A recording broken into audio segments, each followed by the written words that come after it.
pouvoir le faire en vrai. Alors, j'admets encore quelques personnes qui arrivent au fur et à mesure. Alors, il y a un petit fond musical que vous avez peut-être reconnu. La Cora. Qui connaissent voilà, la Cora de Toumani Diabaté, en l'occurrence, malien, mais même si on va parler du Burkina Faso avec Moussa, c'est une culture enfin, autour du Bogolan qui est commune à beaucoup de pays d'Afrique de l'Ouest, le Mali, le Burkina, et puis même quelques autres qui sont… Un grand écart. Donc voilà, on va vous proposer une petite présentation un petit peu rapide du contexte, on va dire, géographique et culturel qui amène à pratiquer cet art donc qu'on a appelé naturel donc d'Afrique de l'Ouest, qui s'appelle le Bogolan. Donc Moussa va vous expliquer évidemment tout à fait en détail et je vais lui passer la parole rapidement. Voilà, donc il y aura quelques extraits aussi vidéo, quelques diapos. On va faire un petit peu le tour aussi de la salle dans laquelle nous sommes et comme vous voyez derrière, une des œuvres de Moussa Ouattara, donc, qui est exposée depuis très très longtemps d'ailleurs sur ce mur-là. Et d'autres l'accompagnent pour cette matinée. Et on vous en fera un petit tour et vous allez pouvoir voir un petit peu les différents types de tissus qui sont réalisés, leurs usages éventuels qui peuvent être de multiples natures. Voilà. Et puis la pratique elle-même. Alors vous le voyez pas encore, mais à côté de nous, il y a tout le matériel. Vous allez le voir plus en détail puisque donc il y aura une démonstration faite par d'un Bogolan dans quelques minutes. Et vous pouvez poser vos questions, échanger, même si bon, l'échange évidemment est moins pratique qu'on aurait pu l'espérer. Je vais peut-être un peu baisser la musique derrière moi. Voilà, et on la remettra peut-être en fond tout à l'heure. Ça va, vous m'entendez bien? Vous nous entendez bien? Oui. Ok.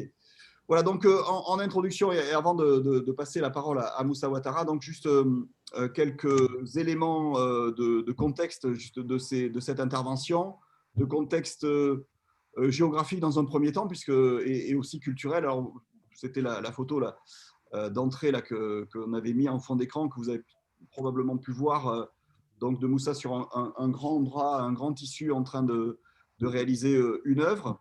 Je vais revenir un tout petit peu, alors on reviendra sur toutes ces images qui défilent très rapidement, mais peut-être pas toutes, mais une grande partie. On va venir tout simplement à un peu de géographie. Donc, cette culture vient de l'Afrique de l'Ouest. Donc, vous avez entouré en rouge ici cette zone sur laquelle donc, se pratique le Bogolan depuis plusieurs décennies, voire siècles.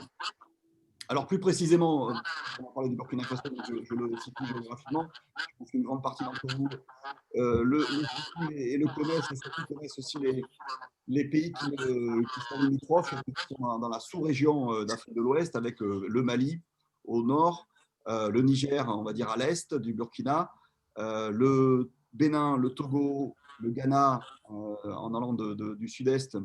Hop, je mets une nouvelle personne qui nous rejoint. Donc le Bénin, le Togo, le Ghana et la Côte d'Ivoire qui complètent les pays limitrophes. Le Burkina est vraiment au cœur de l'Afrique de l'Ouest, donc entouré par tous ces pays-là. Alors on peut rajouter également qui ne sont pas tout à fait limitrophes, mais qui sont très proches, la Guinée et puis le Sénégal, mais encore les plus petits pays côtiers que sont la Gambie, la Guinée-Bissau, la Sierra Leone, le Libéria. Et puis après, on va un petit peu plus loin vers le sud-est avec le Nigeria, et puis le Cameroun, et puis après un peu plus loin, le Gabon, le Congo, etc., en Afrique équatoriale. Donc voilà, on est pour ce qui concerne le Burkina et toute la sous-région là, dans l'hémisphère nord, puisque l'équateur est un petit peu plus au sud.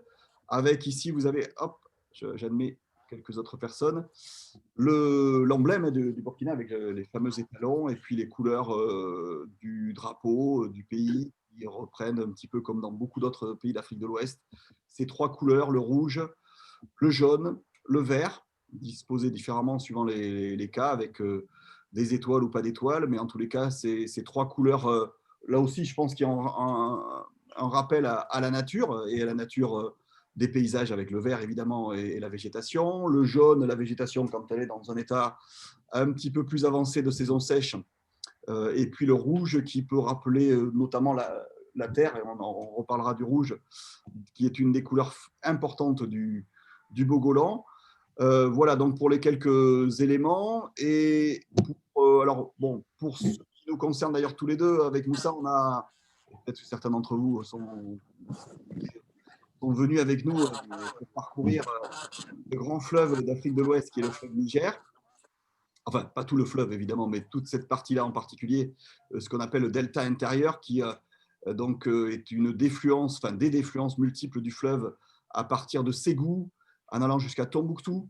Et donc toute cette zone-là dans laquelle il y a des villes comme Mopti qui est notée ici sur cette carte, mais également Djenné, et Djenné, Ségou, toute cette région donc en bordure de ce grand fleuve, et probablement d'après beaucoup de cultures transmises comme ça oralement, le foyer initial de cette pratique du Bogolan, avec cette terre particulière affinée par le transport, l'érosion par l'eau et le transport par l'eau également dans les réseaux hydrographiques, et en particulier de ce grand fleuve, de ce grand réseau hydrographique qui concerne, vous voyez, toute la zone verte au niveau de son bassin versant. Donc une grande partie de l'Afrique de l'Ouest qui enserre le Burkina Faso sans le toucher vraiment par son cours principal, mais comme vous le voyez, il y a quelques-uns de ces affluents qui ne sont pas forcément réguliers, en tous les cas, qui sont plus intermittents que permanents, qui donc viennent aussi d'une partie du Burkina, la partie sud, enfin, pardon, nord-est ici, et aussi la partie un petit peu bordure sud, bordure ouest également dans la région, qui va ensuite parcourir vers au niveau des rivières le fleuve Niger vers Mopti, pardon, entre Ségou et Mopti, dans cette zone justement où le Bogolan aurait pu peut-être être initié, mais en tous les cas, il a diffusé sur toute l'Afrique de l'Ouest, que ce soit la Guinée, la Côte d'Ivoire, le Burkina Faso, et probablement aussi d'autres pays limitrophes, évidemment le Mali comme initialement. Voilà, juste un petit focus sur le Burkina, et je vais laisser la parole tout de suite à Moussa pour vous présenter son pays, que vous avez ici là, en carte, avec les principales villes du pays. Oui, c'est le Niger. Mais toujours. Au Dioulasso notamment. Voilà, je laisse la parole à Moussa, et puis on interviendra comme ça de temps en temps à tous les deux, et une caméra aussi mobile nous permettra, donc portée par Teresa, permettra de voir quelques œuvres qui sont exposées dans la salle. Voilà, je te laisse la parole, Moussa, puisque voilà. Bonjour. Bonjour. Bonjour. Comme Eric vient de le dire, je me présente, voilà, c'est Ouattara Moussa à l'état civil. Je suis burkinabé. Je viens du Burkina Faso, l'ex-Haute-Volta. À l'époque, le pays s'appelait, après l'indépendance, le pays s'appelait la Haute-Volta. Et là, on a eu un président révolutionnaire qui s'appelait Thomas Sankara, qui a été assassiné il y a une trentaine d'années. Et là, qui a trouvé que ce nom Haute-Volta ne signifiait rien. Donc, il a décidé de changer le nom du pays, du Burkina Faso, de la Haute-Volta au Burkina Faso. Et figurez-vous qu'au Burkina, il y a 20 millions d'habitants. Il y a 64 dialectes qui sont parlés chez moi au Burkina Faso. Et ce président a pris les 3 dialectes les plus parlés au Burkina Faso. Si vous voyez sur les images au plateau, qui est les ethnies Moussi, qui est la langue la plus parlée au Burkina Faso. Après, au nord, vous avez les Peuls. Et aussi, donc, vous avez les Boaba, les Sénéfos. Donc, il a pris ces 3 dialectes pour donner le nom Burkina Faso, qui veut dire le pays des hommes intègres. Et au Burkina Faso, on n'a que 2 saisons. Il y a une saison sèche et une saison pluvieuse. Et la saison sèche dure 6 à 7 mois comme ça. Et durant toute l'année, on n'a que 4 à 5 mois de pluie. Après le reste de l'année, il y a 0,00 gouttes de pluie. Et dans ce pays, qui est le Burkina Faso, il pleut beaucoup. Quand il pleut, malgré la courte saison de pluie qu'on a, mais il pleut vraiment abondamment. Et le coton est beaucoup cultivé au Burkina Faso. Donc, et voilà, avec et ce coton que je récupère, donc, et voilà, qui est transformé, donc j'aurai le temps de vous l'expliquer après. Donc, voilà, on l'utilise pour faire le borola avec. Juste pour rajouter ce que disait Moussa, juste sur cette carte-là, vous avez justement les hydrogrammes mensuels des précipitations en fait, dans chaque région. On dit souvent, puisqu'on intervient beaucoup avec des écoles sur cette pratique du Bogolan et ce thème-là, justement, de comparaison aussi climatique et hydrologique. Ouagadougou, par exemple, par rapport à Bordeaux, il pleut à peu près équivalent, voire même un peu plus à Ouaga qu'à Bordeaux, 700 mm, un peu plus de 700 mm par an, sauf que voilà, la répartition n'est pas la même, avec une année vraiment coupée en deux, comme l'a dit Moussa, une saison de 4-5 mois de pluie, et puis plus rien. Ensuite, on est au cœur, justement, enfin, au début, dans la fin du début de la saison sèche, on pourrait dire, qui a débuté à partir du mois d'octobre, novembre, décembre, janvier, février, mars, avril. Probablement, il y aura 0 goutte d'eau dans toute cette période-là, jusqu'aux premières pluies du mois de mai, qui sont souvent attendues avec impatience. Et si on regarde même du nord au sud, au nord, il y a moins d'eau, évidemment, on arrive dans la zone sahélienne, véritablement, là, toute la carte, la partie de la carte qui est notée plutôt en orange. Donc, cette zone intermédiaire dans laquelle il y a la capitale Ouagadougou. Et puis, au sud, et je crois que c'est là surtout que le coton est cultivé, voilà, on a un cumul de pluie annuelle qui est bien supérieur à ce qu'on a, par exemple, en Gironde. On est à plus de 1000 millimètres par an. Donc, en Gironde, on est à 600-700 millimètres. Hein, donc, à peu près, je vous dis, l'ordre de grandeur de Ouaga, sauf qu'évidemment, dans nos régions tempérées, on a un équilibre plus grand, en tous les cas, une dispersion de la pluie sur l'année, ce qui n'est pas le cas autant là-dessus. Juste sur cet élément-là, souvent, on a cette image de l'Afrique très sèche. Effectivement, il y a des régions sèches. Il y a évidemment le grand désert du Sahara, il y a la zone sahélienne. Mais même au cœur de l'Afrique de l'Ouest, il y a des zones extrêmement arrosées, et notamment la Guinée, où on a, sur les hauteurs du Fouta Djallon, jusqu'à 3 à 4 mètres d'eau de pluie cumulée par an, donc 4000 mm, 3 à 4000 mm. Et c'est un petit peu le château d'eau d'une grande partie de l'Afrique de l'Ouest, puisque c'est de là, du Fouta Djallon, que sortent les grands fleuves. J'ai parlé du fleuve Niger, c'est le cas pour le fleuve Niger, à partir donc, des contreforts guinéens, côté est du Fouta Djallon, mais côté nord, c'est le fleuve Sénégal, c'est le fleuve Gambie, et puis quelques autres plus petits de fleuves qui sortent de cette zone montagneuse, donc où il pleut jusqu'à, encore une fois, 3 à 4 000 millimètres par an. Voilà. Mais pour ce qui est du Burkina, voilà, on a une zone sud très arrosée au moment de la saison pluvieuse, et il y avait une photo, la photo suivante, qui montre que parfois, il y a des pluies extrêmement intenses, voire même beaucoup trop intenses. Ça, c'est le cas en 2009 que tu avais subi. En 2009, on a eu un truc, inondation. Il y a eu 10 heures de pluie et à 300 mm d'eau tombée durant les 10 heures de pluie.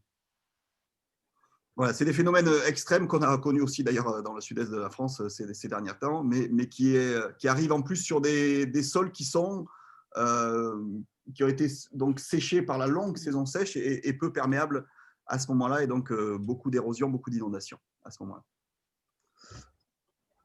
Voilà, pays de culture. Alors justement, on va parler de… Là, vous avez vu rapidement, alors là, vous voyez l'arbre de karité et puis les noix de karité que vous voyez sur la photo précédente. La noix de karité également, avant qu'elle soit tout à fait mature. Séchée ici, mais bon, quelques poulets, ça c'est autre chose. Je reviens sur les poulets, parce que en général, c'est une photo qui plaît beaucoup, le transport. Voilà, bon, mais, également, vous connaissez sans doute le bissap, hein, donc Oui. le rouge, il y a le blanc également. Mais venons-en au coton, et je repasse la parole à Moussa là-dessus.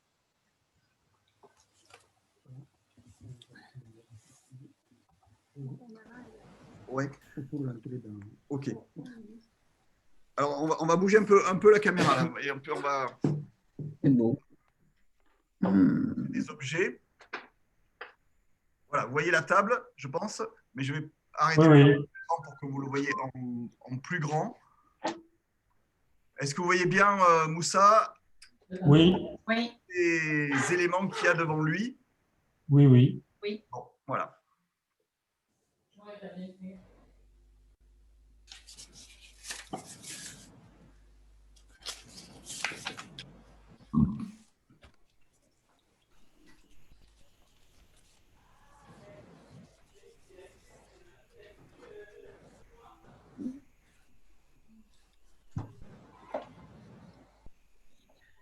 Ça va?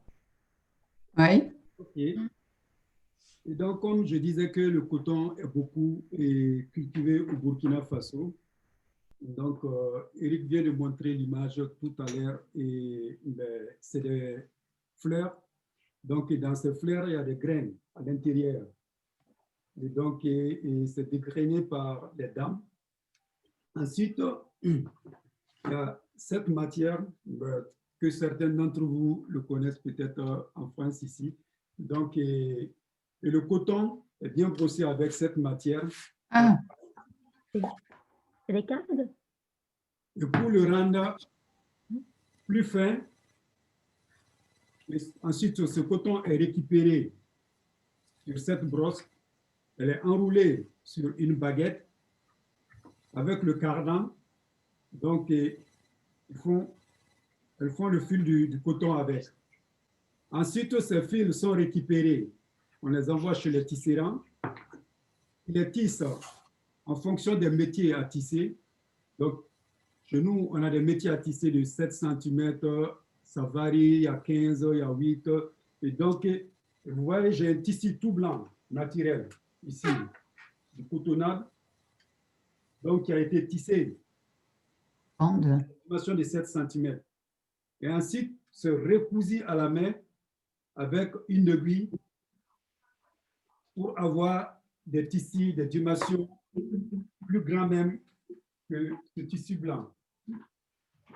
Et là, moi, je récupère ce tissu qui est du cotonnade, 100%, pour pratiquer la technique du bourrelan là-dessus. Et le bourrelan, la technique du bourrelan est faite aussi en base des plantes, des écorces et des feuilles qui sont juste devant vous. Et ce qui est intéressant dans la technique du bourrelan et toutes ces plantes, les écorces, les feuilles dont je vais vous présenter, sont utilisées pour soigner chez moi. Et ces plantes, je les paye chez les dames qui vendent la pharmacopée traditionnelle, la médecine traditionnelle. Et là, par exemple, vous avez ces feuilles ici. Il y a le fixatif, qui est de la famille d'acacia. Et je récupère ces feuilles, les dames qui vendent la pharmacopée traditionnelle, et ces feuilles sont utilisées chez moi pour soigner le paludisme. Quand tu as le palu, tu laisses infuser ou tu fais bouillir ces feuilles et tu les bois. Et ces feuilles, c'est ces feuilles qui sont là, infusées dans ce bocal. Et je récupère le jus qui est dans cette bouteille. Mais ce matin, comme personne n'a le palu entre nous, donc on ne va pas l'utiliser pour soigner le palu, mais on va l'utiliser pour faire la technique du bocola. Et là, le jus de fixatif, je prends mon tissu blanc naturel, je le trempe dans ce jus. Et ça donne? Et ça donne ça. Pas très... Et là, vous avez de la vase qui est dans cette bouteille, l'argile, que je récupère dans une rivière. Et avec cette argile qui me permet de peindre sur le tissu du cotonnade, et c'est l'argile qui donne le noir. Tout le noir, les fonds noirs dont vous voyez, le noir dont vous voyez juste derrière moi sur le tableau, je prends une goutte d'argile, je mets sur le tissu déjà trempé dans le jus fixatif, je vais l'enlever, ça ne part pas, c'est ça qui donne le noir. Ensuite, vous avez les écorces du sorgho rouge.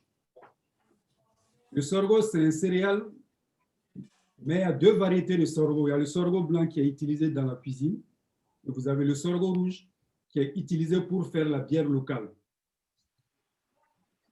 Ce matin aussi, on ne va pas l'utiliser pour faire la bière locale, mais par contre, on va l'utiliser pour faire la technique du bocola avec. Et vous avez les écorces ensuite du raisin sauvage. que ce soit les écorces du sorgho rouge ou les écorces du raisin sauvage, toujours, je les écrase. Par exemple, vous avez juste là les écorces du sorgho rouge qui a été écrasé. Donc, je laisse infuser. Je récupère aussi le jus qui est dans cette bouteille.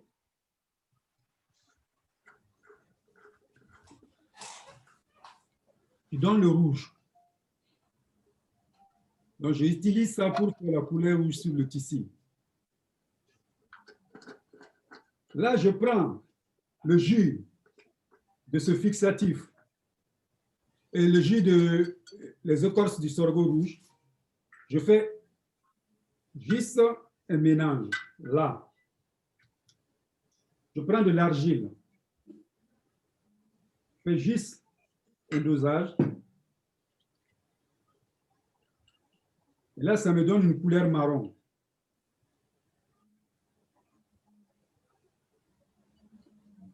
Ensuite, le jus fixatif qui est en base de ces feuilles, qui est utilisé pour soigner le paludisme, qui est récupéré dans cette bouteille. Donc, je trempe le tissu, au départ, le tissu blanc dans ce jus. Je prends ce jus. J'ai de la pierre d'Alain qui est dans ce bocal. Je prends un peu de la pierre d'Alain, je mets dans ce jus fixatif et qui est dans cette bouteille. Ça me donne la couleur jaune. Et là, le jus fixatif plus la pierre d'Alain, ça me donne la couleur jaune. Étant jaune, je prends juste le fixatif, le jus fixatif, la pierre d'Alain, ça donne le jaune. Je mets dans un bocal. Ensuite, je prends l'argile. Je mets une goutte d'argile. Une goutte? Une grosse goutte. Ouais, bon, ça dépend du dosage. Et là, ça me donne une couleur verte.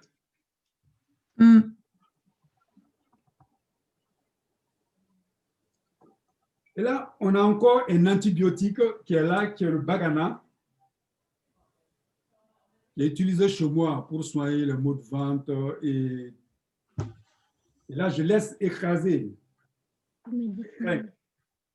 Et je les laisse infuser pareil comme le fixatif.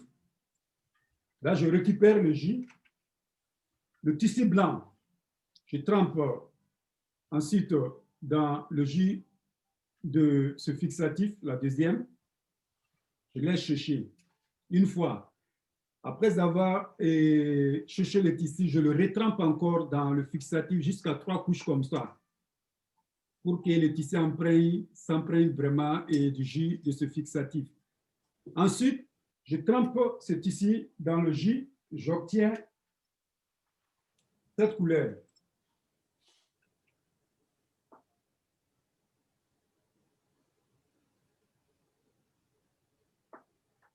Après, dans ce jus, toujours, et là, je peux amener avec moi le surface de fer. J'ajoute un peu de surface de fer dans ce jus.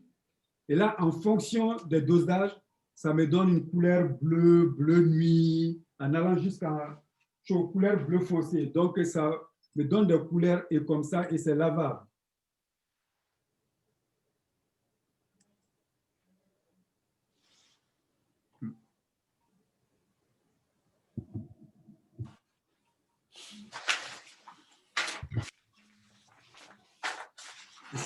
Vous avez des questions? Juste, alors je vais juste repartager l'écran pour vous montrer les plantes dont il a parlé. Un peu plus les plantes sur pied, je dirais. Voilà, évidemment le coton. Et puis ensuite, la récolte du coton qu'on va voir rapidement. On va les champs de coton dans un premier temps, les récoltes, etc. Le transport ensuite, pour après justement les grainages et tout le. Mais ça, on va le revoir aussi, le tissage avec des bandes, tu disais 7 cm jusqu'à 15. 8, 15, donc ça dépend des métiers à tisser. Voilà, le tissage. Et évidemment, là, le bogolan lui-même avec quelques photos là, de Moussa en train de faire des grands tissus. La terre elle-même, donc issue du fond du marigot, d'une bordure de rivière, voilà, de vases affinés par le transport. Voilà le galama, donc le fixatif. Hein. Vous voyez la fleur de galama et puis les feuilles de cet arbre-là, également appelé bouleau d'Afrique. Et puis, donc, trempage dans le fixatif, on va dire à plus grande échelle pour cette image-là. La pierre d'Alain, hein, qui est donc une des ressources assez présentes en Afrique de l'Ouest. On extrait pas mal de pierre d'Alain, donc notamment pour l'aluminium. Donc le sorgho rouge qu'on voit ici, là, donc le sorgho blanc utilisé pour la cuisine plutôt, et le sorgho rouge notamment pour la bière. Et voilà, le résinier, au passage, donc on parle d'un arbre, là, en l'occurrence. C'est pas nos petits arbustes de vigne. C'est vraiment un grand arbre avec des fruits qui ressemblent un peu au raisin, donc avec une écorce assez épaisse. Et puis le bagana, donc celui qui est utilisé. Alors là, moi, je n'ai pas trouvé d'équivalent, mais bon, c'est la famille du mimosa, pour ceux qui. Mais pas d'équivalent de ce type-là, en tous les cas en français. Bagana, C'est ni. kalama, c'est du bambara, hein, dans tous les cas. Et vous aviez d'ailleurs, puisqu'on parlait tout à l'heure de linguistique, voilà, pour ce qui est du raisin sauvage, si vous l'appelez en bambara, c'est peku, c'est ça? Et sagba en moré, donc là on a les deux langues principales, si on rajoute le peul du Burkina. Voilà. Voilà pour les ateliers. Alors, avant d'aller plus loin, je vais vous montrer un petit bout d'un petit film qui a été fait au Mali sur un projet récent là, qui date de 2017 à Ndé précisément au Mali et donc qui résume un petit peu la première partie là, de ce que vient de vous expliquer Moussa là, sur la partie coton notamment. Voilà, donc si je pense que vous voyez une carte qui inclut l'Afrique de l'Ouest, est-ce que c'est bon pour tout le monde au niveau des écrans? Oui, c'est bon. Ok, ben voilà, on va faire une petite incursion de 5 minutes à Ndé, donc au pays d'Ogon, au sud du pays d'Ogon, donc au sud centre-sud du Mali, et au nord, à peine au nord du Burkina, vraiment région frontalière.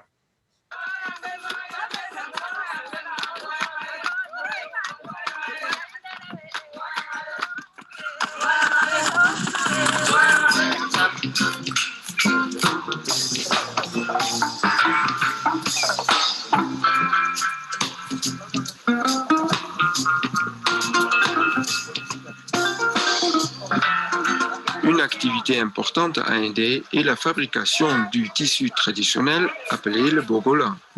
J'interromps 2 secondes parce que peut-être vous voyez dans le petit carré que Moussa a commencé à dessiner donc l'œuvre qui va être faite en direct. C'est comme dans les émissions culinaires, on est en train de cuisiner en même temps. Le mot bogolan signifie colorer avec la terre. Les femmes achètent le coton au marché de Banka. Ils viennent de la région de Sikasso. Il ne pleut pas assez au pays d'Ogon pour le faire pousser sur place.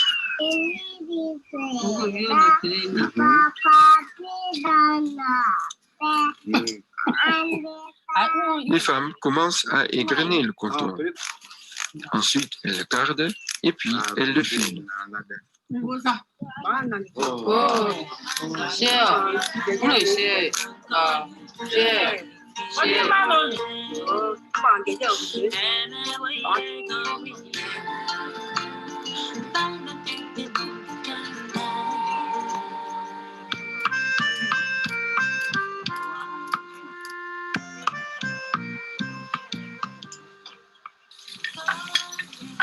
Les femmes donnent les fils au tisserand, qui va tisser de longues bandes de 15 cm de large.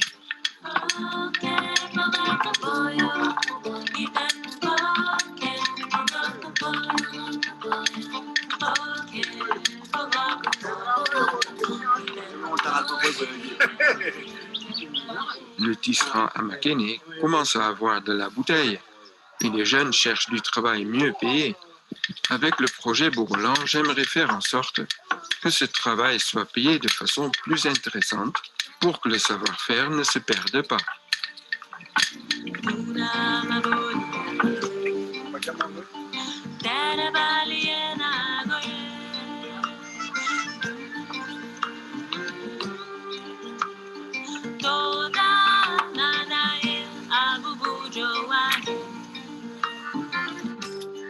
Ça, c'est notre tissu blanc, tout blanc. Là. Pour faire le bogolan, on utilise ça pour faire le bogolan. Après avoir fait des mesures, on va donner aux gens qui vont coudre avec la main.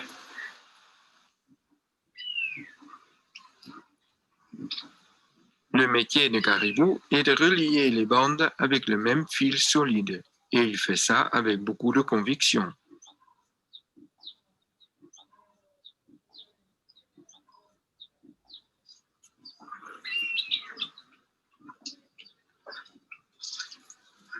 Voilà, c'est pour le coulis, pour les aiguilles.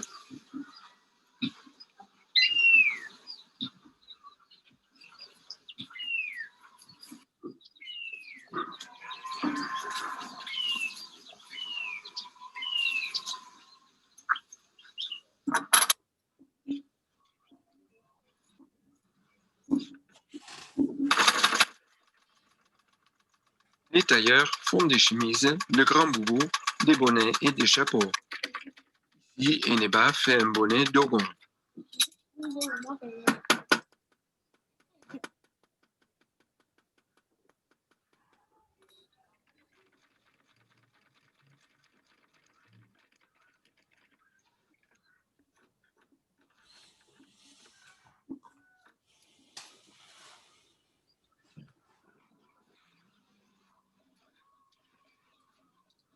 Oui, voilà. Voilà. Donc c'est le bonnet comme ça. Eneba vient voir son collègue Sagou, qui travaille devant sa maison. Il fait des chemises et de grands boubous.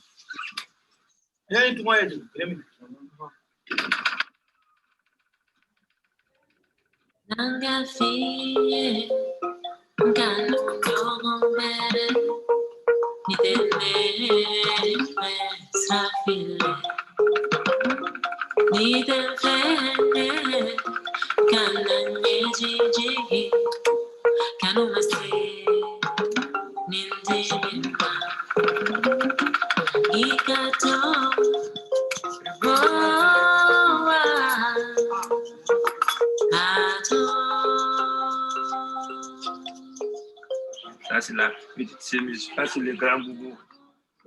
Donc voilà, c'est lui qui a cousu. C'est un tailleur qui fait de bons coutures. Voilà, on va arrêter là pour cette partie-là qui résume un petit peu la confection des tissus. Et en attendant, je ne sais pas si vous voyez sur l'écran, donc Moussa a commencé. Tu peux peut-être nous dire où tu en es. Là, j'ai fini de faire mon traçage à base de la craie.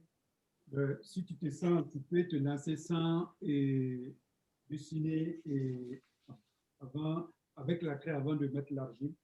Là, comme c'est juste une démonstration, donc je montre les étapes dans les écoles comme on procède avec les enfants. Donc voilà, et là j'ai commencé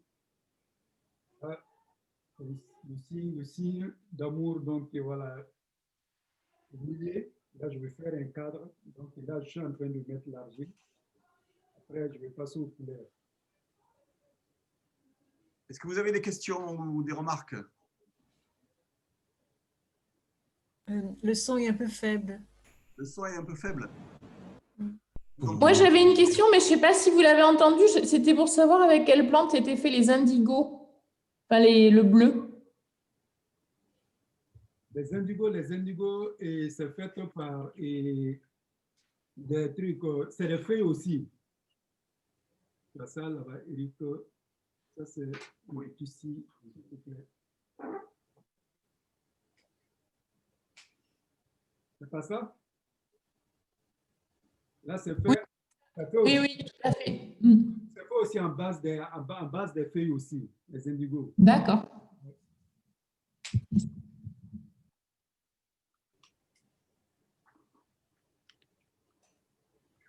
J'ai une question sur les motifs. Est-ce qu'il y a des motifs particuliers ou des significations derrière les motifs? Eh bien, si ben, le motif, ça dépend des régions. Par exemple, le motif on utilisait le motif il y a très longtemps pour communiquer. Par exemple, chez moi au Burkina Faso, il y a un village qui s'appelle Tchébélé. Et donc, vous partez dans ce village. Il y a des concessions là-bas, c'est les hommes qui construisent et c'est les femmes qui font la décoration. Et vous allez voir dans ce village même un lézard. Le lézard, et ça signifie beaucoup, beaucoup. Et c'est très, très important dans cette société Kassina. Cette ethnie, c'est les Kassina. Par exemple, dans ce village, quand on finit de construire, on ne met pas la toiture, on garde la maison comme ça, intacte, jusqu'à un certain temps qui est donné. Et là, si les lézards ne grimpent pas sur la concession, ben, la coutume là-bas chez eux, c'est de détruire la maison et de reconstruire à nouveau. Parce qu'ils disent que ça va porter malheur, ça peut tomber sur quelqu'un dans les années à venir. Tant que le lézard est dans ce village aussi, tous les symboles dont vous voyez, par exemple le serpent, les serpents vivent dans les cases avec les habitants. Mais bon, ça peut vous paraître un peu bizarre. Même les tortues, tu vas dans ce village, tu vois les tortues qui vivent dans les habitations, dans les concessions avec ces gens du village. Donc, ça signifie beaucoup. Même là, vous voyez des signes comme ça, il y a d'autres signes qui représentent le filet, d'autres, ça représente le filet pour mettre les trucs, comme on appelle ça, les condiments séchés dans les maisons, dans les greniers. Donc, il y a plein de signes comme ça qui parlent. Même si vous voyez, même sur les tenues africaines, les pains africains, tous les motifs, tu vois, ben, ça ne te dit rien, mais c'est un motif qui signifie, ça a toujours une importance et ça a des sens aussi. Est-ce que le son est mieux comme ça, parce qu'on a branché le micro? Pas trop. Et Moussa, les motifs qui sont derrière toi, ils sont traditionnels ou ça c'est une création? Non, c'est traditionnel. Ça, c'est les signes du motif. Donc, vous voyez là. Ouais, je vais le remettre en. Alors, il y a ceux qui sont effectivement en fond là, sur le petit suite qui est derrière. Voilà, et je vais vous montrer aussi ce qu'il est en train de vous montrer. Je vais le mettre en diapo, ça sera plus net. Les signes de base, en tous les cas, que tu utilises. Ça, hein. Voilà, les voilà. Voilà, par exemple, vous voyez les signes de la vie, de l'amour. Ah oui. Je suis en train de faire ici. Il y a le dieu Dogon. Le Dogon, c'est une ethnie au Mali. Donc, par exemple. On t'entend de loin, Moussa. On entend de loin. En fait, le micro a été branché, mais je crois qu'en fait, l'entrée son se fait toujours par l'ordinateur. Alors, je vais vérifier ça tout de suite. Alors, 2 secondes. Partage d'écran. Alors, j'ai arrêté le partage d'écran là, 2 secondes pour vérifier si le son.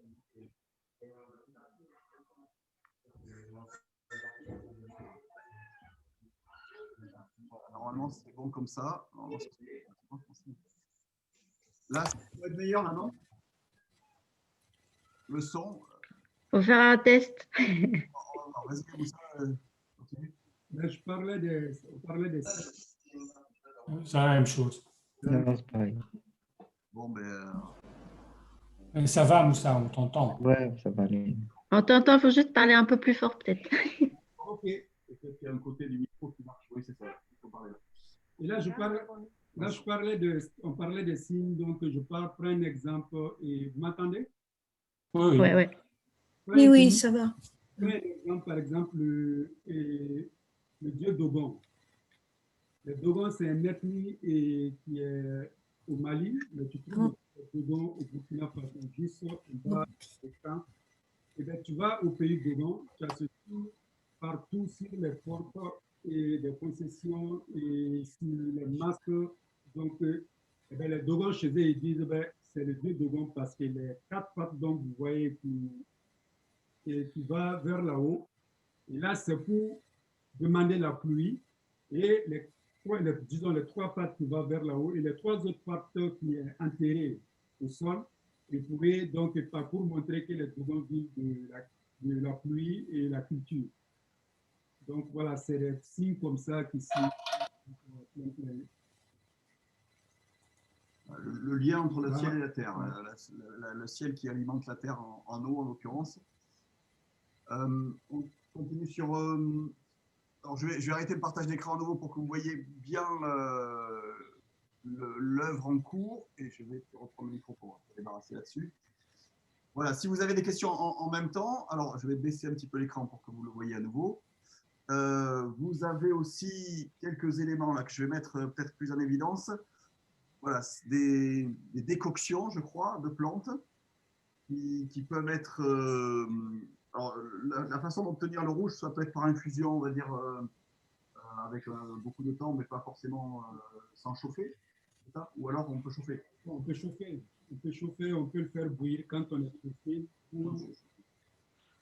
Et là, si je ne suis pas pressé, je les laisse infuser, par exemple, ce matin jusqu'à demain, l'après-midi, comme ça, je peux l'utiliser. Mais si je vais vraiment utiliser mon rouge, dans l'immédiat, je le fais bouillir, donc juste, donc voilà, comme ça, 1 heure, 2 heures, donc je peux l'utiliser. Tu accélères. Allez-y, allez-y. Je dis, tu accélères le principe, Voilà. que ce soit plus rouge. Pour que ça infuse moins longtemps, tu dois faire bouillir. Ouais. Non, par exemple, et ces écorces ici, moi, je préfère, je les laisse infuser avec les ateliers qu'on donne. Comme j'ai le temps, donc voilà, quand je suis arrivé à Bordeaux, tout de suite, et là, j'ai laissé tremper ces écorces dans de l'eau chaude. Donc, le lendemain, donc j'ai récupéré le jus, donc ça me sert pour faire la couleur. Voilà, pour ce rouge, il y a également le résinier. Là, vous avez l'écorce du résinier là, que je vous montre, que vous avez vu là sur l'arbre. Et il me semble, après, ça va peut-être me dire le contraire, que le résinier est un peu plus doux, enfin un peu moins foncé en rouge que le sango rouge lui-même. Hein. Ça se voit presque même quand vous regardez là, le sango rouge, il est vraiment, les écorces, enfin, les tiges sont vraiment très très brunes presque. Alors que le résinier tire un peu plus vers l'orangé. Et on va le voir tout à l'heure dans la pratique, là, dans la deuxième partie du petit film là, sur ND, où justement, là-bas, ils utilisent plutôt le résinier. A priori, ça dépend aussi des lieux et en fonction de la culture et de ce qu'il y a des plantes locales. Il y a quelques variantes, je pense, que sur les différentes utilisations. Alors, cette décoction-là, je ne sais pas si vous la voyez, je vais essayer de ne pas la renverser sur l'ordinateur. Ça, c'est le galama. Alors, le galama, donc, c'est le fixatif. Hein. Voilà, donc, encore une fois, c'est tous dans les métiers traditionnels. Là, pareil aussi, tu peux le faire bouillir, donc, ou le laisser chaud infuser, donc, récupérer le jus. Pareil ici, donc. Mais en Afrique, quand je suis en Afrique, je préfère le faire bouillir parce que je ne le laisse pas surtout. Je bois donc ma face ici, généralement. Je laisse infuser, je fais bouillir l'eau, je le mets là-dessus.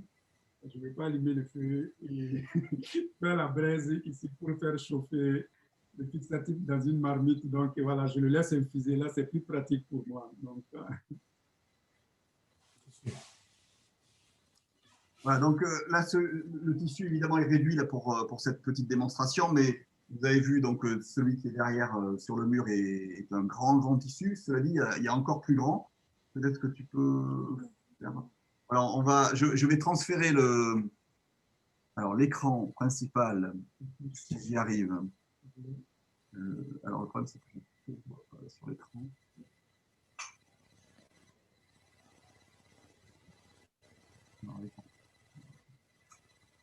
Vous voyez un petit peu les œuvres, mais il faut que j'y arrive. Je voulais signaler aussi, et le Borolan aussi, on peut faire le Borolan pas uniquement sur le tissu. Donc, j'ai amené de l'Afrique. Tout ici, qui est du cotonnade 100%, on peut faire le Borolan là-dessus. Par exemple, nous, ça nous arrive, il y a des gens qui nous commandent, par exemple, je ne sais pas si vous voyez juste derrière moi, il y a un portrait de Nelson Mandela. On paye le tissu du cotonnade. Et sur le truc, un t-shirt blanc, du cotonnade, si c'est du cotonnade 100%, ça tient au fixatif. Une fois trempé le tissu et le t-shirt blanc dans le fixatif, et là, tu peux faire des motifs, des portraits dessinés là-dessus. Donc, ça tient sur tout ici, mais si ce n'est pas du coton 100%, ça ne tient pas. Voilà, je pense que vous avez un double écran. En tous les cas, c'est ce que j'ai, moi. Oui. Et vous voyez une autre œuvre. Vous reconnaissez peut-être le portrait. Oui. Donc, je vous laisse. Voilà, c'est un petit interro du jour. Qui est ce portrait, donc est représenté par ce portrait. Ouais, j'ai vu qu'il y avait une réponse peut-être. Moussa nous l'a dit, en fait. Il a déjà dit, pardon. Oui, Nelson Mandela. Bon, il y a pas mal de portraits qui ont été réalisés par Moussa pour décorer notamment un bar donc, tenu par un Burkinabé du côté de Lille, pour ceux qui connaissent Lille, le Farafina. Voilà, on donne une petite adresse au passage. Très chouette bar. Vous connaissez? Oui, oui, j'y étais. Bon, je suppose qu'il y a quelques portraits et quelques œuvres de Bogolan. Oui, oui, tout à fait. Qui décore la salle. Donc des scènes de village, des grands draps comme vous le voyez là, avec là encore des signes. D'ailleurs, ce drap-là, je ne sais pas si en introduction de l'atelier, j'avais mis deux photos, dont les photos de Moussa en train de réaliser du Bogolan assis sur le tissu dans la cour à Ouaga, je crois, c'était à ce moment-là, de l'an dernier ou il y a 2 ans plutôt. Et c'est ce tissu-là qui était en cours de réalisation. Alors, je vous le remettrai après parce que on le voit fini là, avec ses couleurs noires bien nettes. Évidemment, dans un premier temps, l'argile, une fois séchée, ça devient plutôt grisâtre. Et après, un lavage, une 3e couche. Combien de couches en général? Pour laver, si c'est un grand tissu, il faut vraiment laver pour faire partie toute l'argile et les premières couleurs qui sont sur le tissu. Et tu les laves vraiment là, jusqu'à ce que l'eau devienne claire. Donc là, tu sais que tu as fait partie de tous les déchets qui sont là-dessus. Là, maintenant, tu gardes le tissu. Et là, on fait les sacs, après, tu fais la vie, là, même, là, j'ai un petit bonnet ici. Donc, voilà. Donc, qui est fait avec la carte d'Afrique et le courrier qui sont là. Donc, voilà. Très joli bonnet. Vous pouvez passer commande au passage, surtout du bonnet. Moi, j'avais une question sur justement, c'est un art quand même qui se transmet sur place, etc. Mais maintenant, on a beaucoup la question de l'appropriation culturelle, notamment dans la mode, etc. On peut voir des motifs qui sont parfois qui copient un peu cet art. Est-ce qu'il y a une façon en fait de se protéger un peu là-bas? Est-ce qu'il y a, vous avez un peu à l'échelle du gouvernement ou autre une protection de l'art Là, ça va. Je vous rejoins effectivement. Il y a plein de tissus modernes maintenant. Ils se sont inspirés et comment on appelle ça, des scies Bogolan, des motifs Bogolan pour faire des sacs, des courlis, donc des coussins, donc il y en a plein. Mais au niveau de l'Afrique, l'État, je ne crois pas qu'il y a une politique où ils sont motivés pour faire ça. Ça va m'étonner. Et la raison donc est que même au Burkina, donc nous, on avait une usine de fabrication des pagnes, donc qui est à Koudougou, et la deuxième ville, l'usine, ça a été fermé, donc or qu'on cultive le coton et tout, donc tout était fabriqué sur place au Burkina Faso. L'usine a été fermée donc il y a peut-être une vingtaine d'années comme ça de cela. D'accord. C'est dommage, mais bon. Oui, après, dans les villages où justement le petit film était sur un projet de soutien, alors, mais qui était de type associatif, je crois, et pas forcément des instances gouvernementales. Mais après, il peut y avoir au niveau régional parfois des soutiens. Je pense que c'est le cas un peu dans la région de Ségou, au Mali, peut-être un peu plus qu'ailleurs. Mais le Burkina est très culturel de toute façon, en général. Il n'y a pas de manifestation particulière sur l'art du Bogolan. Autant il y a d'autres manifestations théâtrales, musicales. Il y a bientôt, là, dans quelques jours, la littérature qui va donc à Bobo-Dioulasso. Il y a un festival sur la littérature africaine, je crois, au mois de mars. Mais sur le Bogolan même, pas forcément. Est-ce que vous avez d'autres questions? Vous avez vu donc quelques éléments là qui sont des décorations, des grands draps, une œuvre aussi plus contemporaine inspirée par un tableau vu ici là, que vous aviez vu peut-être sur, je pense à celui-là qui est derrière nous. Voilà, ça c'est l'inversion, on va dire, par rapport à la récupération ou à l'utilisation des signes du Bogolan dont vous parliez. Voilà, Moussa aussi utilise des éléments culturels plutôt européens, ou en tous les cas occidentaux, et pour faire des Bogolans nouvelle génération. Pour la phase argile, avec ce décor, ce cadre, et c'est vrai qu'il y a beaucoup de signes parfois répétitifs dans certains éléments du Bogolan, qui sont aussi faits, là, bon, la technique de main levée pour une partie, là, ici, mais aussi la technique du pochoir, ça peut arriver. J'ai essayé de vous montrer voilà, celui qui est derrière moi, là, je ne sais pas si tu peux le voir.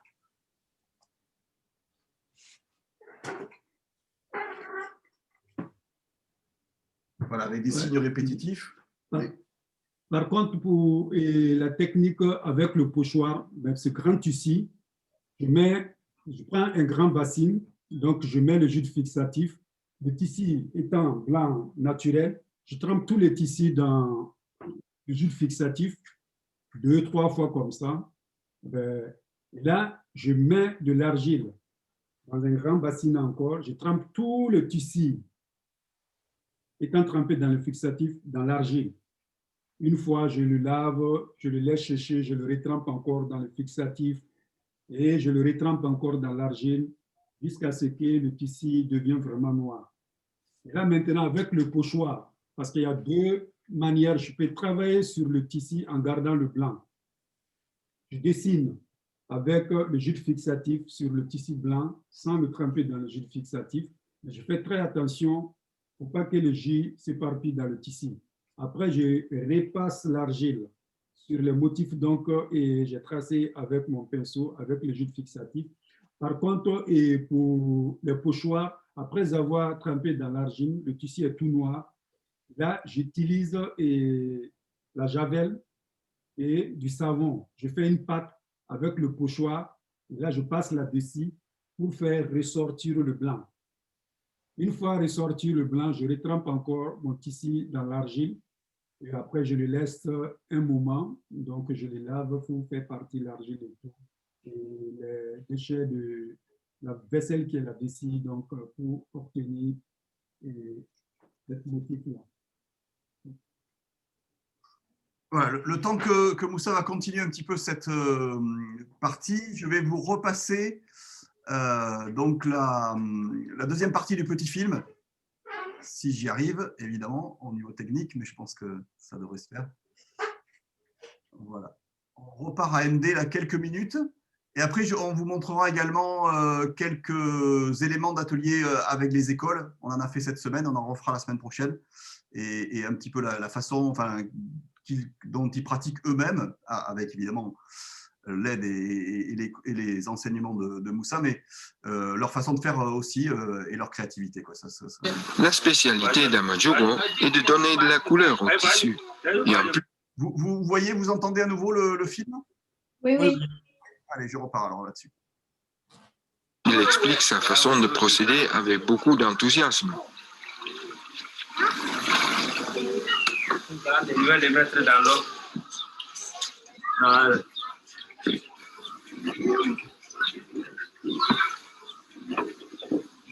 On fait comme ça pour que l'eau arrive partout dans son corps, quoi. Ouais. Voilà, quand on fait comme ça, partout l'eau va arriver, quoi. Ouais.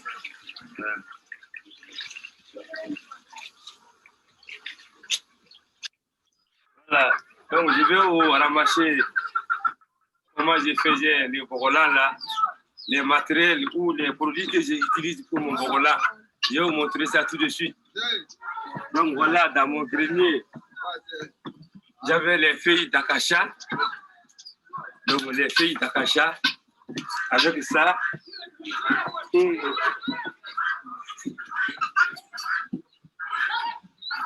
et les mimosas, les fruits du mimosa. Avec ça, le potasse. Donc, avec ces trois fruits-là qu'on faisait notre Bogola. C'est avec l'argile qu'on fait la couleur noire sur le tissu jaune. Sago dit à son fils comment faire, mais je crois que ce dernier a sa propre idée.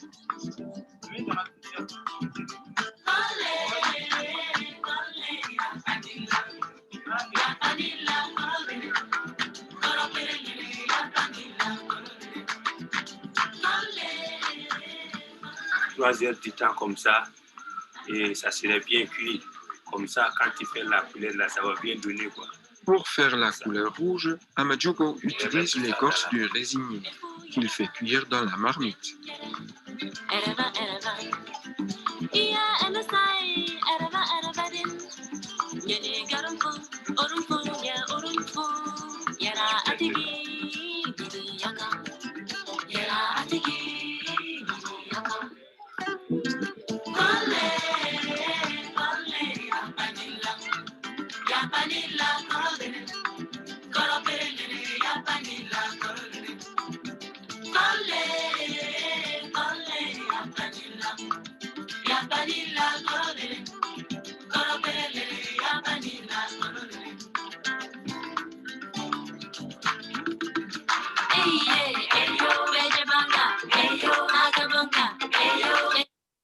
Voilà.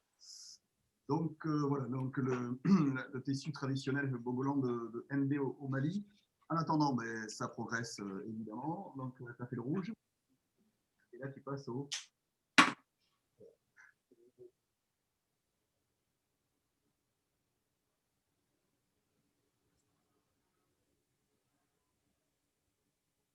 Voilà, donc c'est un vert qui est assez kaki un petit peu, hein, mais qui peut avoir aussi différentes nuances suivant le type de mélange et d'association.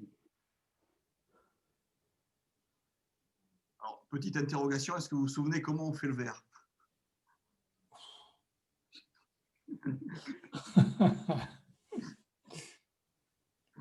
Bon, je demande à Moussa, je crois qu'il le sait. Tu peux peut-être redire comment on l'a fait? Ben, le vert, c'est le jus du fixatif de Galama. Et là, de la pierre d'Alain dans ce jus. Ensuite, ça donne la couleur jaune. Et là, quand je prends l'argile, je fais un mélange maintenant, c'est ça qui me donne la couleur verte. Je crois qu'il y avait une réponse sur la conversation, mais je ne suis pas sûr que c'était bon. J'ai vu un galama plus sulfate de fer. Il n'y a pas de sulfate de fer, hein? Non. Voilà. Bon, c'était presque juste, mais à moitié.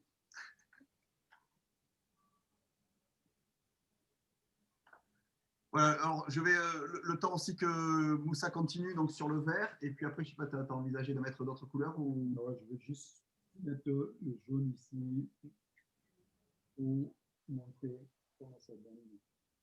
Voilà, je vais vous montrer quelques extraits de ce qu'au font justement les enfants. Enfin, les enfants, en l'occurrence, là, c'était dans un collège de Bacalan à Bordeaux, là, cette semaine. On est allé faire un atelier donc, sur lequel donc c'était des sixièmes qui ont fait quelques images. Alors, je vais essayer de mettre en plein écran aussi. J'y arrive.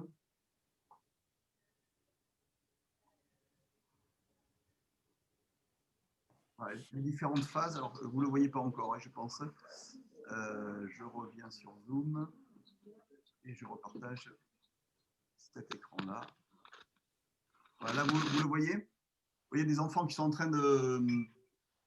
Voilà, alors juste oui. parce que... j'arrête pas, j'ai pas réussi à arrêter, mais je veux... C'est bon, on voit. Vous voyez, voilà.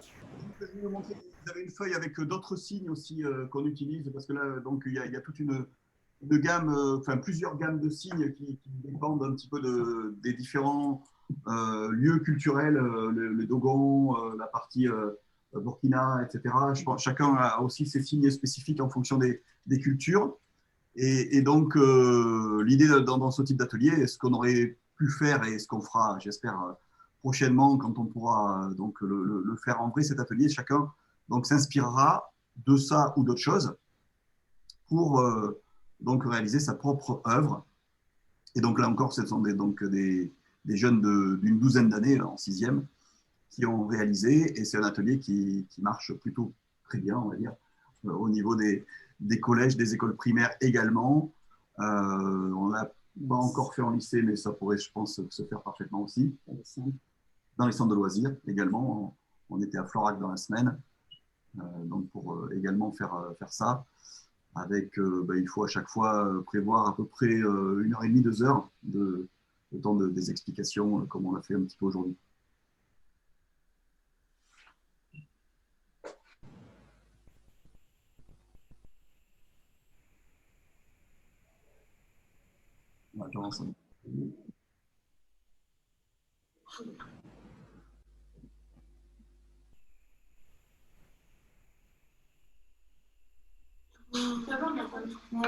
Une très jolie œuvre, très florale, mais qui a demandé quand même l'intervention du spécialiste.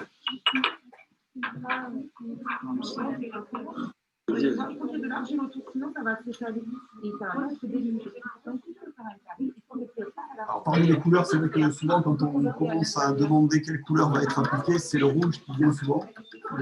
Même si, au départ, tu ne pas forcément le rouge. Ouais, mais le Borola, au départ, il y avait ces trois couleurs. Il y avait les couleurs du fixatif et la couleur du fixatif et l'argile. Donc, disons, les deux couleurs étant du départ blanc naturel avec une trempe de fixatif avec l'argile qui travaille comme ça. C'est au fur et à mesure maintenant, les gens ont découvert que des couleurs, des plantes, ça peut s'en servir pour faire des couleurs, donc il faut faire plusieurs couleurs. Et là même, au Burkina, ça nous arrive, on travaille avec une Suisse et une Française qui vient au Burkina Faso, mais par contre, ces dames-là, ils payent le fil bio.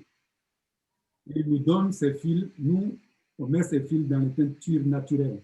Donc, ils font bout de bas. Avant, quand on prend les fils, vous savez que le fil du coton contient un peu d'huile. Comme le coton et les graines, on l'utilise pour faire de l'huile. Donc, avant de travailler ces fils bio, on les fait bouillir d'abord. Et là, en faisant bouillir ces fils du coton, donc tu vois, sur la surface de la marmite, il y a de l'huile, un peu d'huile qui est en surface pour la fixation de la teinture. Là, ensuite, maintenant, on met le fil dans les différentes teintures, donc, et ils amènent ça chez les tisserands. Et cette Française et la Suisse, donc, ils font des accessoires au Burkina là-bas, qu'ils amènent ici, ils les déposent dans les magasins.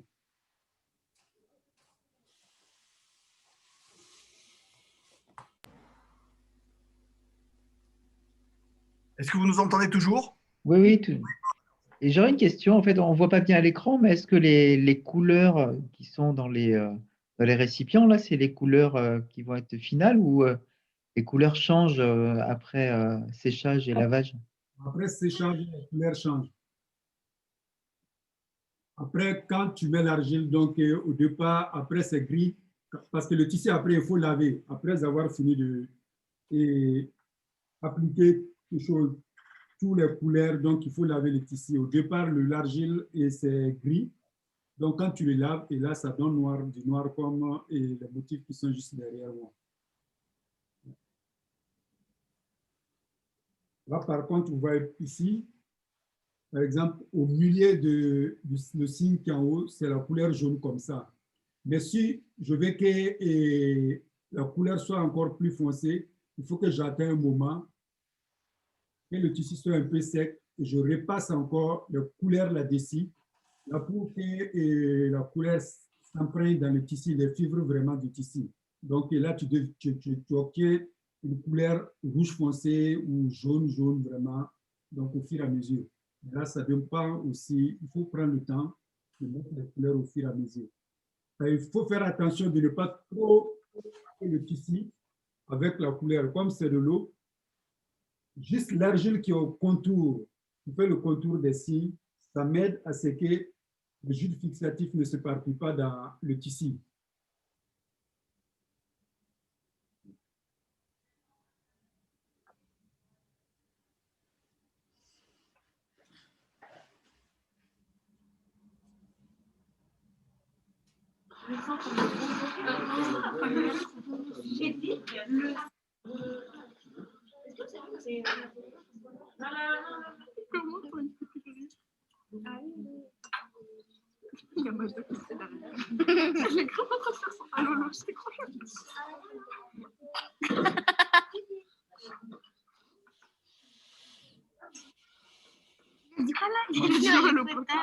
Je vais tenter un dernier partage d'écran là pour revoir la fin là, de l'atelier des enfants. Je ne sais pas si vous le voyez à nouveau. Ouais, c'est bon. Voilà, juste quelques images complémentaires. Voilà, là, il s'était un peu lâché sur le fond.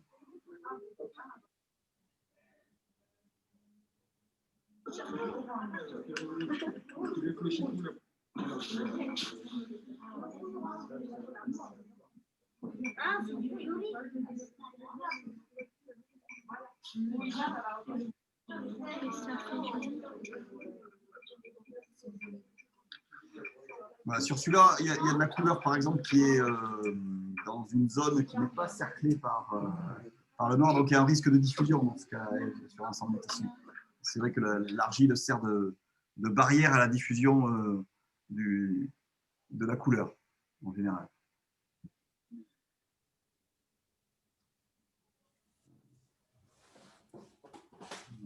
Sur la partie cadre. Est-ce que vous avez des questions? Puisque bon, on a expliqué, enfin Moussa vous expliqué à peu près tout ce qu'on pouvait dire en distanciel là, pour l'instant pour la partie explication, mais on est encore quelques minutes, le temps de terminer cette œuvre-là. Et si vous avez des questions, n'hésitez pas ou des remarques. Une fois qu'il a mis le fixateur, est-ce que les couleurs ne déteignent pas si on les lave après? Non, non. Avec ça, tous les tissus dont vous voyez, sinon je ne vais pas confectionner les sacs, les chapeaux ou des tenues. Non, non, ça ne part pas, c'est comme un tissu, donc il faut les laver. Même chez moi, j'ai un tissu comme ça qui est sur le canapé, on le lave à la machine, mais à un degré pas très fort.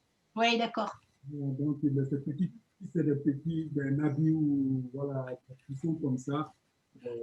Tu le laves avec du savon et tout, donc ça ne part pas. Une fois le tissu trempé dans le fixatif, il faut tremper d'abord le tissu en tout cas à 3 reprises comme ça. Il faut que ça s'imprègne vraiment dans les fibres du coton. Donc, c'est pareil pour la couleur dont je disais. Là, vous voyez le jaune, on ne le voit pas très bien. Mais là, il faut laisser, ce n'est pas bien imprégné dans les fibres du coton. Donc, il faut laisser chercher. Et puis, je vais passer encore la couleur au fur et à mesure.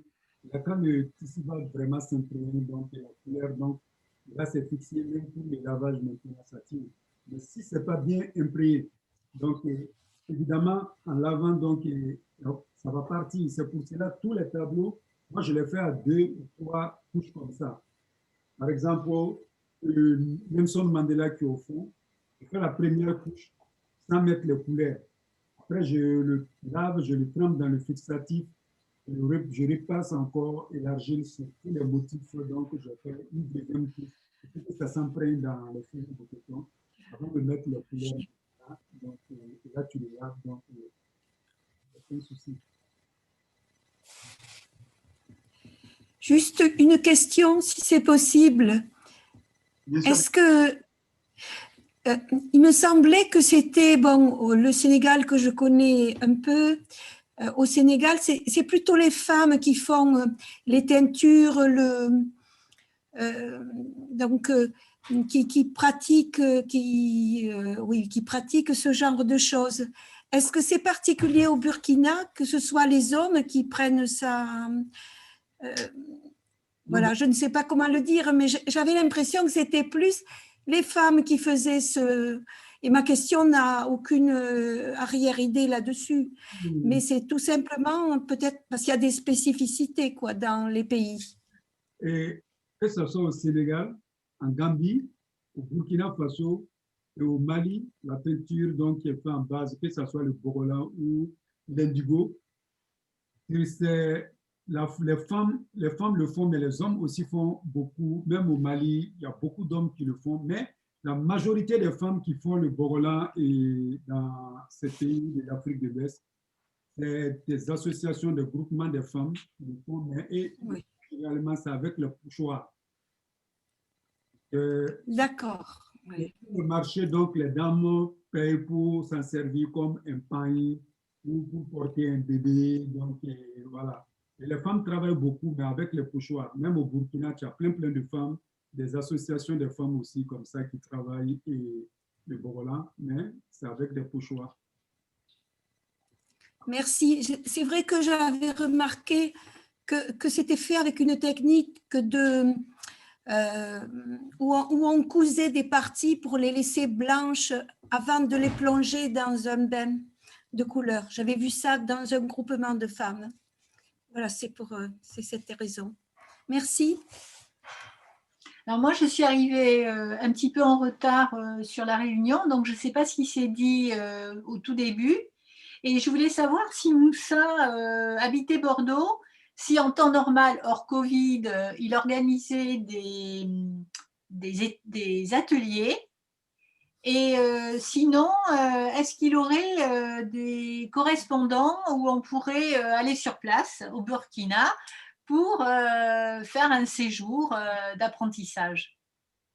Alors, pour le séjour d'apprentissage, je vais redonner la parole à Moussa peut-être, mais pour ce qui est du Burkina, à Bordeaux, en fait, bon, Moussa vient régulièrement depuis un certain nombre d'années, je ne sais plus combien, au moins de plus de 10. 13 ans ou 12 ans comme ça. Voilà, de temps en temps, et on essaye au niveau de Terre et Océan de regrouper sur un mois à chaque fois. Alors, on va dire que c'était généralement au mois de novembre et au mois d'avril-mai.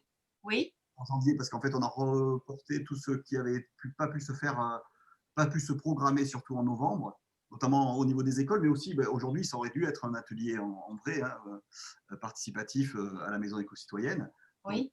Donc, par cette visio, mais oui, donc la réponse est oui, évidemment, sur au moins 2 périodes, voire même plus, hein, s'il y a besoin, entre guillemets, on essaiera de s'arranger entre nous pour qu'ils puissent venir faire les ateliers qui sont nécessaires. Alors, après, pour la partie aller au Burkina faire des ateliers ou faire une formation, c'est ça la question seconde. Ça, pourquoi pas? Je sais pas. Si je suis allé au Burkina faire une formation, il y a possibilité que je sois au Burkina ou pas. J'ai des amis aussi qui sont au Burkina là-bas, ils sont basés au Burkina, mais ils viennent même en France, ils viennent intervenir et ils repartent. Ils viennent donner des ateliers. J'ai 3 amis qui sont au Burkina. Ils viennent aussi intervenir dans différents villes. Excusez-moi, Moussa, j'entends pas bien.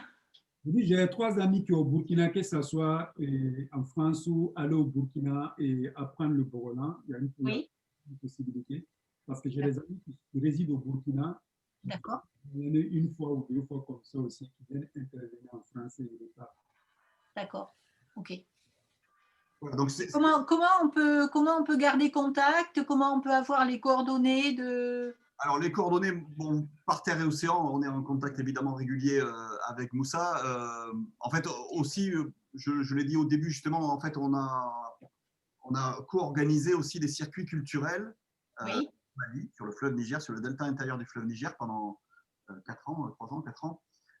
Bon, évidemment, jusqu'à ce que ce ne soit plus possible. Si c'était encore possible, peut-être qu'à ce moment-là, on y serait encore aujourd'hui. Oui. Là.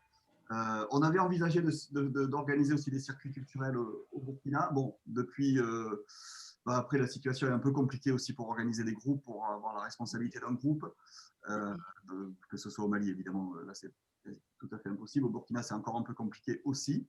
Il n'empêche que, voilà, donc, si vous voulez les coordonnées de Moussa, vous m'envoyez un mail au niveau de Terre et Océan. D'accord. Et je le transférerai, et puis je vous donnerai ses coordonnées. D'accord. Pas de problème. Voilà.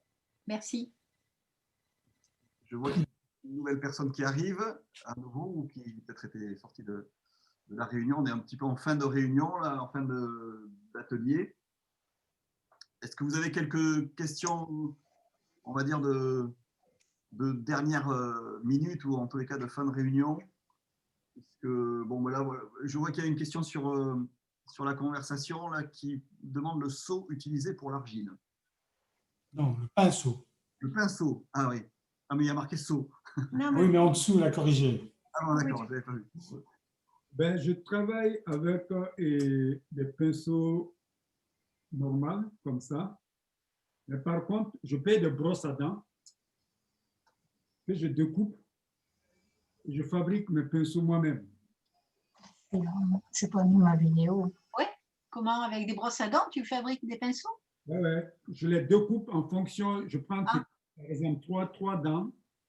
Ah oui. Pour des traits fins, ou 2 dents, 4 dents, il y a 5 dents. Et donc, je les découpe et je les ressoude encore sur la mâche avec un couteau dans le feu. Donc, voilà. Ah, mais c'est hyper astucieux. Au fait, avec ces brosses à dents et l'argile, pour teindre sur le tissu, c'est un peu dur. Donc, là, ça me permet que l'argile s'imprègne vraiment dans les fibres du coton. Donc, c'est plus pratique. Là, c'est trop mou pour moi. Là, je préfère prendre ceci là pour faire les couleurs. Est-ce que ça te sert une seule fois ou est-ce que tu peux les récupérer pour d'autres… Un pinceau normal, donc je finis, je les lave donc, et je m'en sers tout le temps. D'accord. Les brosses à dents, donc voilà, que je paye, je les découpe donc, en fonction. Et, par exemple, vous voyez, il y a des traits plus fins, donc voilà, je découpe et je prends un dent de truc, la brosse à dents, et je les ressoude sur la mâche. Donc, il y a 3 dents là, il y a 3 dents. Donc, il y a un dent même. Donc, voilà, en fonction des traces, donc je vais, si c'est des traits fins, des traits un peu gros, donc voilà, je m'en sers en fonction des brosses à dents que j'utilise.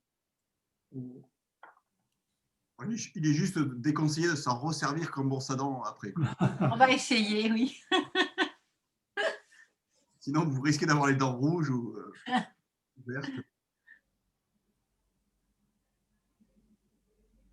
Et là, voilà, le temps normal, donc là, comme ça, je le laisse sécher normalement.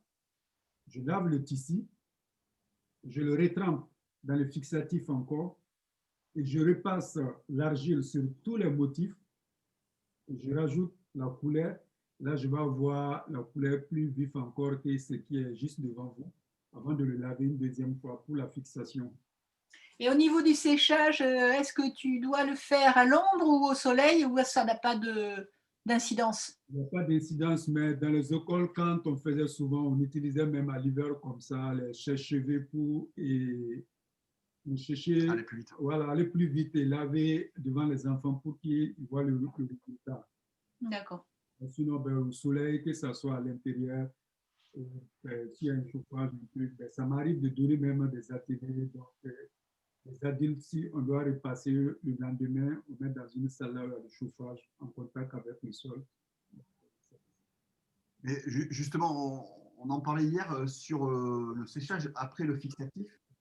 Suivant que c'est au soleil ou nocturne, on n'a pas forcément le même jaune. Le même jaune.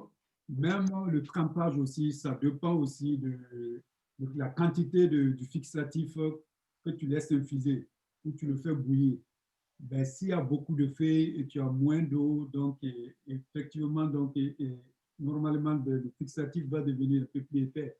Donc, en fonction, c'est pour cela que tu as des couleurs. Le fixatif, il y a d'autres qui sont un peu foncés, tu ne vas jamais avoir la même couleur au fait. Et ça dépend aussi là où tu le laisses sécher aussi, si c'est à l'ombre ou c'est au soleil. D'accord. Et la matière première de base, alors, où est-ce qu'on peut la trouver? Non, on ne la trouve pas. La matière première de base, le tissu, c'est du cotonnade. Donc voilà, les étouffes du coton, donc c'est le tissu blanc naturel comme ça. Et là, c'est ces feuilles-là qui est utilisé pour soigner le paludisme chez moi que je récupère, je le laisse infuser, je le laisse bouillir. Donc, oui, mais à Bordeaux, où est-ce qu'on peut trouver tout ça, non?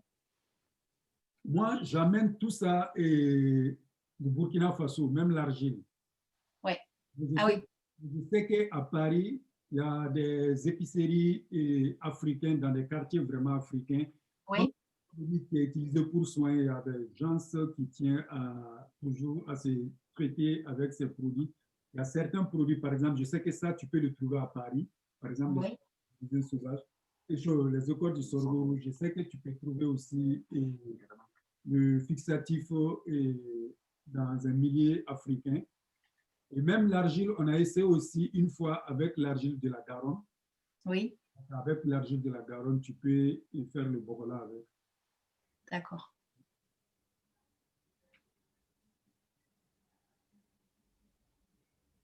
Voilà. Après, c'est vrai que même on pourrait faire des essais peut-être avec les teintures traditionnelles qu'on utilisait ici, avec les plantes du coin. On parlait hier aussi, même bon, toujours sur les plantes africaines, avec le bissap, peut-être. Est-ce que ça marcherait ou pas? Est-ce que quelqu'un a essayé? On va essayer, ouais.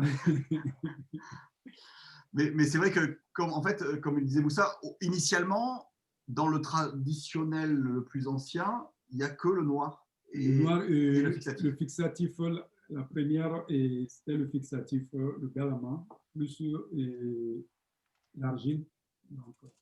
C'est vrai que blanc. Les couleurs, notamment terre, parce que c'est ça aussi au départ, la couleur ocre plus ou moins rouge. Là, j'ai oublié même de signaler, comme je disais au Burkina, il y a 64 dialectes qui parlent au Burkina. Le bogolan, ça vient de l'un de ces dialectes qui est un peu parlé au Mali, au Burkina, en Côte d'Ivoire, même un peu peut-être vers la Guinée, le Sénégal même. Mais la majorité, en tout cas, est parlée en Côte d'Ivoire, le Burkina et le Mali, qui est le Bambara. Donc, Boro, qui veut dire la terre en Bambara, Lan qui veut dire mettre la terre, Borola. Voilà, donc ce qui montre bien qu'initialement, c'est la terre, la base de tout. Et après, les plantes sont venues par-dessus, plus récemment dans la culture du Bogolan et dans le côté aussi beaucoup plus décoratif.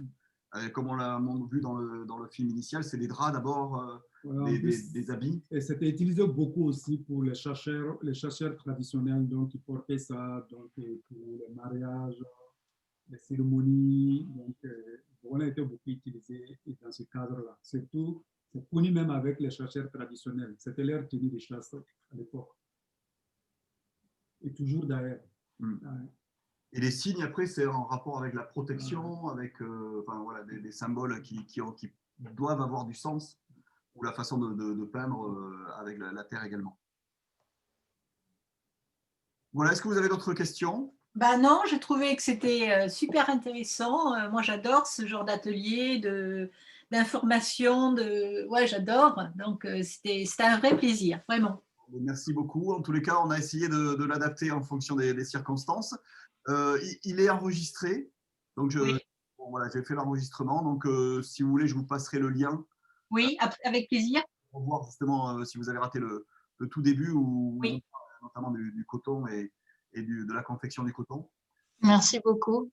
Ensemble. Et puis, encore une fois, j'espère que dans quelques semaines, on pourra organiser en vrai l'atelier pour que vous puissiez pratiquer vous-même. Ce qu'on a le droit de faire, d'ailleurs, on va le faire d'ailleurs la semaine prochaine encore dans des collèges et des écoles, comme on a fait cette semaine. Mais bon, pour les lieux publics, pour l'instant, genre maison éco-citoyenne, musée, etc., et lieux d'accueil public, comme nous, on a la Maison du patrimoine naturel du Créonais, par exemple, également, on ne peut pas accueillir les gens à l'intérieur. Voilà, oui. Oui, je sais bien. Par contre, puisque je parlais de la Maison du patrimoine naturel du Créonais, elle est ouverte, entre guillemets, sans l'être totalement, mais enfin, en tous les cas, il y a une balade accompagnée ce dimanche, donc demain après-midi, à 15h, sans inscription, ceux qui se présentent. Elle est où, cette Maison du patrimoine? À Sadirac, l'ancienne gare le long de la piste Roger-Lapéby. À Sadirac? Sadirac, voilà. À une quinzaine de kilomètres de Bordeaux. Et oui. La route de Cléon, oui. En bas de Sadirac. Et donc, c'est un de nos lieux d'accueil depuis 15 ans maintenant. Le second étant l'Aquaforum, où on a aussi organisé des ateliers de Bogolan. Mais en tous les cas, voilà, pour revenir à la programmation potentielle, donc Moussa vient grosso modo 2 fois par an sur des séquences de 3 semaines, 1 mois, ici sur Bordeaux. On organise un certain nombre d'ateliers à ces occasions-là. Oui. À la demande. Donc voilà, vous m'envoyez un mail à e.veici-océan.fr si vous voulez avoir pour programmer des choses et voir après en fonction des disponibilités. Et la programmation de la Maison du Patrimoine, c'est sur le site aussi? On a sur notre site internet terreocéan.fr, mais également nature-créoné.fr, qui est le site spécifique de la Maison du Patrimoine naturel du Créoné. Mais bon, il y a un lien à partir de notre site global terreocéan.fr. Très bien, merci. Mon téléphone, s'il te plaît. Je vous remercie de votre attention. Merci. Merci à vous. tout le monde. Merci. Merci infiniment. Oui. Bonne journée. Merci beaucoup. Merci beaucoup. Merci Moussa, merci Eric, merci Teresa. Merci, Moussa. Merci à vous. Et bonjour Begania. Bientôt, Moussa. Bye. Au revoir, Eric. Bye. Bye bye. Un peu loin, hein, c'est ça. Merci. Bonjour à la Belgique alors. Oui. Belgique. Ah, il y en a de Belgique. Oui, mais je suis belge, mais je vis à Gardanne, près de Marseille. D'accord. Ah, ok. Bon, voilà. Bon, Bien. Merci, au revoir à tous. bon week-end. Au revoir. Merci.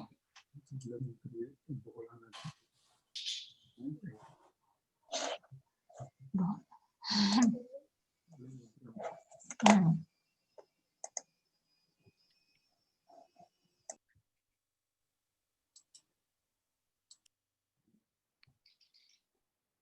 Salut Bégonia. Oui, c'était très bien. C'était super. Clara, elle a regardé le début, mais après, et Lucas aussi. Mais après, ils sont partis, mais ça les a beaucoup intéressés. Oui, oui, c'était super. On vient à Biganos jeudi et vendredi. Oui, mais oui, j'ai vu hier soir parce que Célia m'a envoyé un mail, mais elle me l'a envoyé à ma boîte perso. Donc, il y en avait